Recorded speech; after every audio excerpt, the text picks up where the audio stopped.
Good morning student, this is Savita Pathak. Previous video class में हमने अपने क्षितिज पाठ्य पुस्तक के सेकंड चैप्टर राम लक्ष्मण परशुराम संवाद के क्वेश्चन आंसर स्टार्ट किए थे। कल हमने 1 to 10 क्वेश्चन आंसर कंप्लीट कर लिए थे। आज हम अपना क्वेश्चन नंबर 11 स्टार्ट करने जा रहे हैं।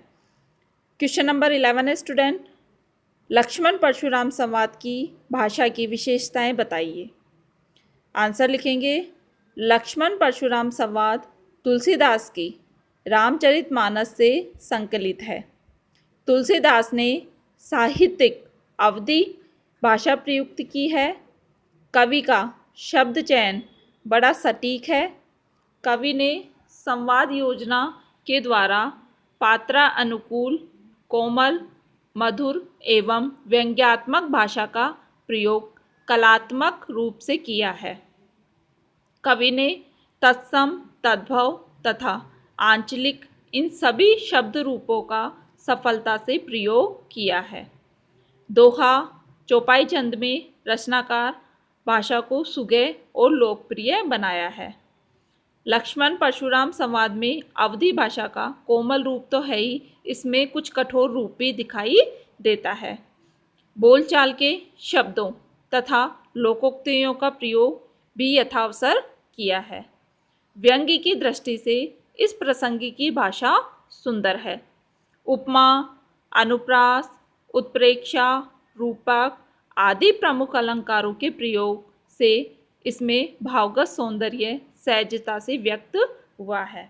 मैंने आपको जब पदों का अर्थ बताया था तभी भी आपको बताया था कि कवि ने अपने राम लक्ष्मण परशुराम संवाद के अंतर्गत अवधी भाषा का प्रयोग किया है, तत्सम तद्भव शब्दों का प्रयोग हुआ है और जगह जगह पर इन्होंने लोकोक्तियाँ और तथा मुहावरे का प्रयोग किया है। पूरे प्रसंग में लक्ष्मण के द्वारा और परशुराम में आपसे जो संवाद हो रहा है वो व्यंग्यात्मक शैली के अंतर्गत किया गया था।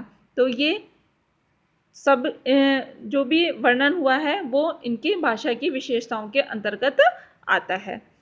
ये हुए हमारे पाठ्य पुस्तक के जो क्वेश्चन आंसर थे वो कंप्लीट। अब हम कुछ एडिशनल क्वेश्चन देखते हैं जो कि इम्पोर्टेंट है। उनमें देखिए, परशुराम के क्रोध करने पर लक्ष्मण ने धनुष के टूट जाने के लिए कौन कौन से तर्क दिए।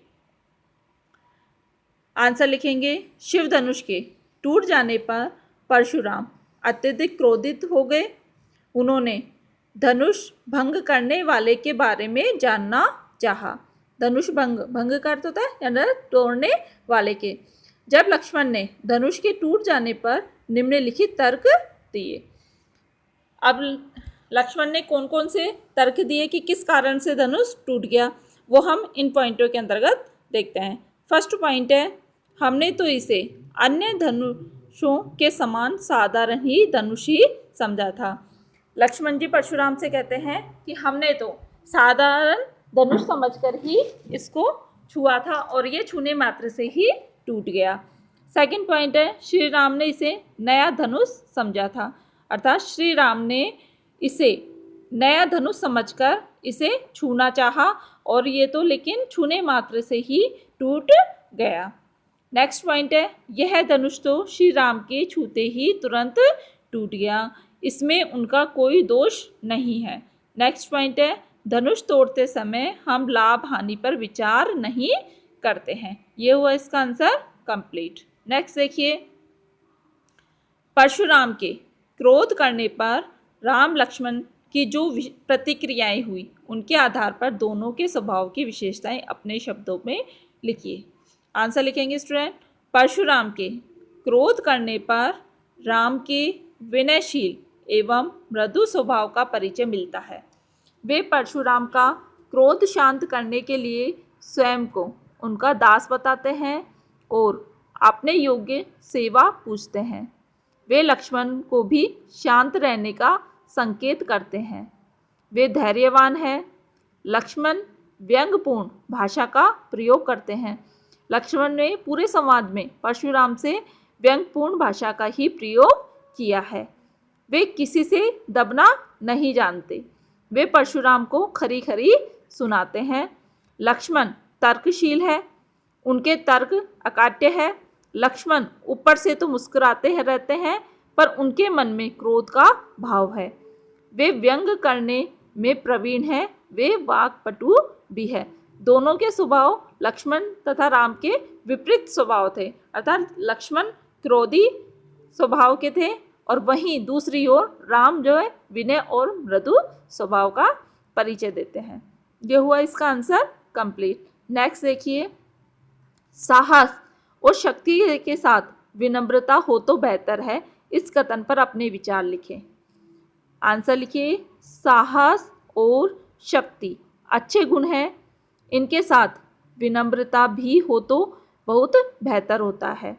प्राय व्यक्ति साहस और शक्ति के प्रभाव में आकर विनम्रता भूल जाता है, यह उचित नहीं है। विनम्रता एक प्रकार का नैतिक अंकुश है जो शक्ति को नियंत्रित रखता है, अन्यथा साहस और शक्ति का दुरुपयोग होने लगता है। वैसे साहस, शक्ति और विनम्रता तीनों वांछनीय गुण हैं, इनके मेल से सुखद स्थिति उत्पन्न होती है। जिस प्रकार राम के अंदर साहस, शक्ति के साथ साथ विनम्रता का गुण भी था। यह हुआ इसका आंसर कंप्लीट। नेक्स्ट देखिए, इस पूरे प्रसंग में व्यंग का अनूठा सौंदर्य है, उदाहरण सहित स्पष्ट कीजिए। आंसर लिखिए, राम लक्ष्मण परशुराम संवाद के पूरे प्रसंग में व्यंग का प्रभावी रूप समावेश हुआ है। प्रसंग के प्रारंभ में ही जब राम कहते हैं कि इस धनुष को तोड़ने वाला आपका कोई सेवक ही होगा, तब परशुराम व्यंग स्वर में कहते हैं कि शत्रुता का कार्य करके सेवकाई नहीं की जाती है। वो परशुराम कहते हैं राम से कि सेवक तो वो होता है जो कि सेवा का कार्य करे, लेकिन इस धनुष को तोड़कर जिसने भी यह धनुष तोड़ा है वह सेवक नहीं, वह तो मेरे लिए क्या है, शत्रु के समान है। लक्ष्मण और परशुराम के मध्य हुए संवाद तो एक दूसरे पर व्यंग की सीमा को लांघते प्रतीत होते हैं। लक्ष्मण शिव धनुष को व्यंग में कहते हैं बहुधनुष तोरी लड़काई, अर्थात हमने बचपन में बहुत सी धनुषियों को तोड़ा है, तो इस धनुष को तोड़ने में क्या लाभ और क्या हानि हमें हो सकती है। अर्थात लक्ष्मण जी ने शिव धनुष को छोटा धनुष कहकर उस पर व्यंग किया था कि बहुत से धनुष तोड़ा तो हमने ये भी तोड़ दिया, अर्थात व्यंग करते हुए वो परशुराम से कहते हैं। नेक्स्ट लाइन है, लक्ष्मण पुनः व्यंग करते हुए चहत उड़ावन फूके प्रगारू। लक्ष्मण जी ने परशुराम पर व्यंग करते हुए कहा था कि आप तो पहाड़ को फूंक मारकर ही उड़ाना चाहते हो। आप यानी कि आप तो अपना बखान इस तरीके से कर रहे हो, प्रशंसा का, कि आप चाहते हो कि पहाड़ को अपनी फूंक मारकर ही उड़ा दो। इहा कुंबड़िया बतिया को हुनाई, तेर तर्जनी दे के मर जाई। लक्ष्मण जी परशुराम पर व्यंग करते हुए पूरी सभा में कहते हैं कि यहाँ छुई मुई का कोई पौधा नहीं है जो कि तर्जनी अंगुली दिखाते ही मुरझा जाएगा, अर्थात इस सभा में आपकी धमकियों से डरने वाला कोई भी छुई मुई के पौधे के समान नहीं है। जब परशुराम अपने फरसे का बखान करते हैं तब भी लक्ष्मण उन पर व्यंग करते हुए कहते हैं मात पिता उऋण, अर्थात तुमने माता पिता के से ऋण से तो मुक्त हो गए और गुरु के ऋण को हमारे माथे पर बढ़ना चाहते हो। नेक्स्ट देखिए, निम्नलिखित पंक्तियों में प्रयुक्त अलंकार पहचान कर लिखिए। बालको बोली बदो नहीं तो ही, कोटि कुलिस सम वचन तुम्हारा, तुम्हें तो कालू हाँ को जन लावा, बार बार मोहि लागी बुलावा। लखन उतर आहुति सरिस, भृगुबर को पुक्रसानु, बढ़त देख जल सम वचन बोले रघुकुल भानु। फर्स्ट देखिए क्या, बालको बोली बदो नहीं तोई। इस पंक्ति में अनुप्रास अलंकार का प्रयोग हुआ है। इस पंक्ति में बै वर्ण की बार बार आवृत्ति हुई है और बै वर्ण की आवृत्ति होने से यहाँ पर अनुप्रास अलंकार का प्रयोग हुआ है। नेक्स्ट है ख, कोटि कुलिस सम वचन तुम्हारा। कोटि कुलिस कै वर्ण की आवृत्ति हुई है तो यहाँ पर हुआ अनुप्रास अलंकार। सम वचन तुम्हारा, पूरी पंक्ति में देखें तो यहाँ पर कौन से अलंकार का प्रयोग हुआ है? उपमा अलंकार का। नेक्स्ट है, तूने तो कालू हाँ को जन लावा, बार बार मोहि लागे बुलावा। तूने तो कालू हाँ को जनु लावा, इस पंक्ति में उत्प्रेक्षा अलंकार का प्रयोग हुआ है। और बार बार मोहि लागे बुलावा, बार बार मोहि लागे बुलावा पंक्ति के अंतर्गत पुनरुक्ति अलंकार का प्रयोग हुआ है। नेक्स्ट लाइन देखिए, लखन उतर आहुति सरिस भृगुबर कोप कृसानु, बढ़त देख जल संवचन बोले रघुकुल भानु। लखन उतर आहुति सरिस पंक्ति के अंतर्गत उपमा अलंकार का प्रयोग हुआ है।